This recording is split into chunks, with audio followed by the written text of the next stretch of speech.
اللقاء هذا يصل إلى المسؤولين. أنا اشتغلت الشغلة هذه علشان أصرف على البنت هذه، نزعت الخوف من قلبي كله عشان أصرف على البنت هذه، لأن البنت هذه أمانة في رقبتي، وما عندنا قوت إلا الضمان الاجتماعي والشغلة هذه.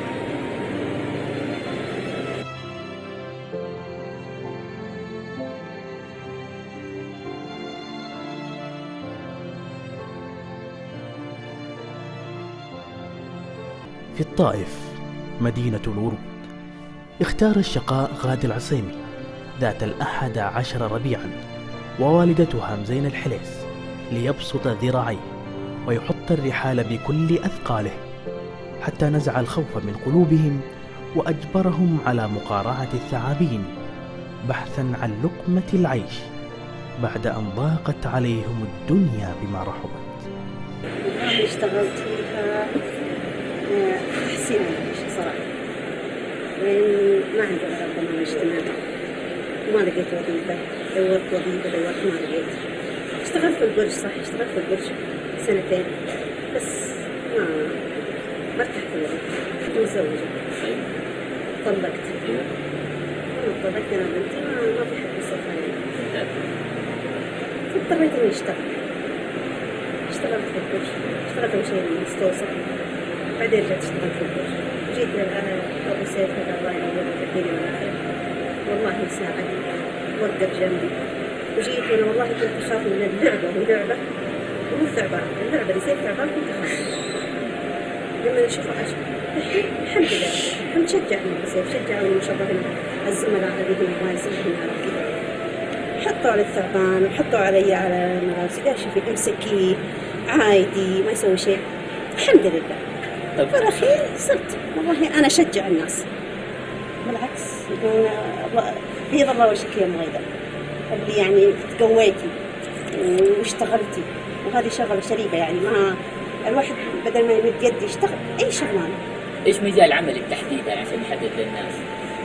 تصوير يعني تصوير مع التعب. أنت سنة كم الآن؟ أولى متوسط. كم عمرك؟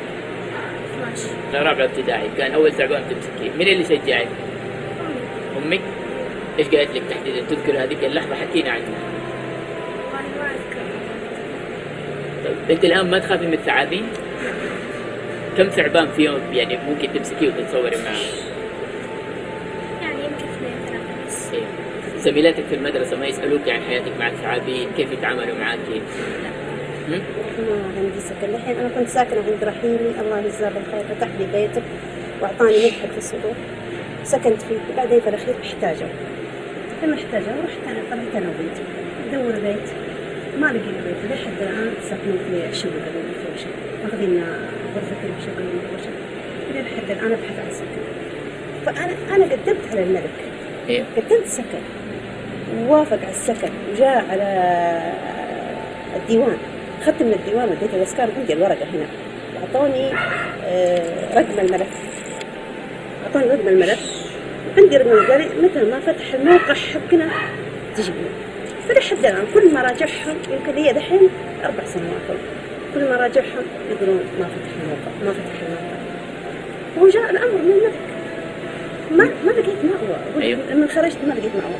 والله يجزاها بالخير أختي وزوجها ولد أختي موسوم هم اللي فتحوا البيت صراحة. تمام. هم اللي فتحوا البيت، رغم إن في يعني من أخوانهم 2 وواحدة من البنات عارضوا، قالوا لا ما تعطونا عندنا ملحق ما أدري إيه، ويعني سووا مشاكل معايا بس رحيمي رفض.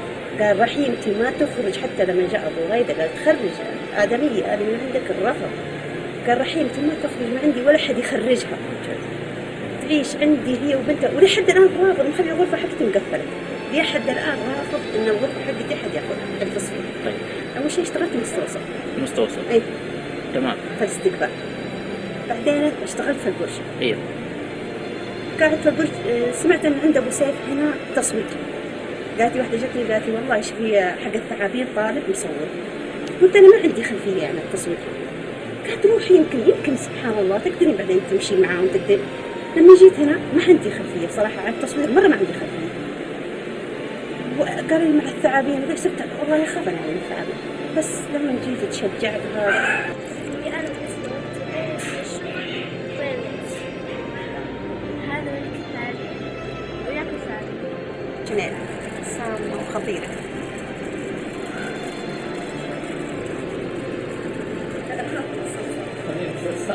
بالعكس حنيني زي ما هي وطيبي زي ما هو، ما أثرت في كل شيء. زينة الأم التي كانت بالأمس مثالا للحنان ثارت ثائرتها بعدما ألم بها من فقر.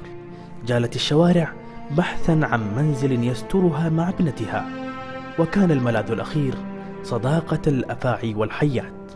أصبحنا لا يعرفن من نعومة هذه الحياة إلا نعومة جلد الثعابين وحث الناس على أخذ الصور التذكارية معها، وكأنهن يعشن في زمن غير زمننا، فالعالم بالنسبة إليهن صغير بحجم جحر الثعابين التي أصبحت مصدر الرزق الوحيد لهن.